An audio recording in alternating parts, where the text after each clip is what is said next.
నిన్నటి వరకు స్థిరాస్తి అంటే రిజిస్ట్రేషన్ చేయబడిన మందపాటి నాన్ జ్యుడిషియల్ స్టాంప్ పేపర్ల రూపంలో మీ బీరువాలో భద్రంగా ఉండేది. కానీ ఆంధ్రప్రదేశ్ లో ఇకపై మీ ఆస్తులు అలా ఉండవు. కేవలం ఈ స్టాంప్ అంటే ఒక జిరాక్స్ కాపీ లాంటి కాగిత రూపంలో ఉంటాయి. మందంగా ఉండే స్టాంప్ పేపర్ స్థానంలో కాస్త పలుచగా ఉండే ఈ స్టాంప్ పేపర్ వస్తోంది.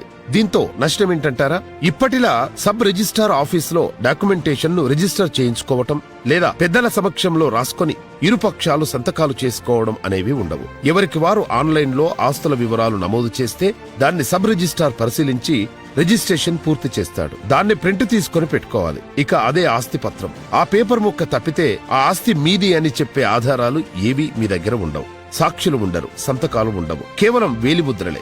మీ వేలిముద్రలు, మీ ఆస్తి వివరాలన్నీ కూడా ఒక ప్రైవేట్ సంస్థ దగ్గర ఉంటాయి. మొత్తం ఒప్పందానికి సంబంధించిన మిగతా సమాచారమంతా తెల్ల కాగితాలపై రాసుకోవాల్సి ఉంటుంది. ఈ తెల్ల కాగితాలు ఎవరైనా మార్చేసుకోవచ్చు. అప్పుడు మన ఆస్తి సంగతి ఏంటి? ఇంకో సీక్రెట్ ఏంటంటే క్రిటికల్ రివర్ అనే కంపెనీ వద్ద మన ఆస్తుల వివరాలుంటాయంట. ఆ కంపెనీ ఎవరిదో తెలుసా? జగన్ బినామీ అంజిరెడ్డిది. ఇప్పుడు క్లారిటీ వచ్చిందా? జగన్ మళ్లీ అధికారంలోకి వస్తే మీ ఆస్తి ఎవరి చేతుల్లోకైనా వెళ్ళొచ్చు. మీకు అర్థమవుతుందా?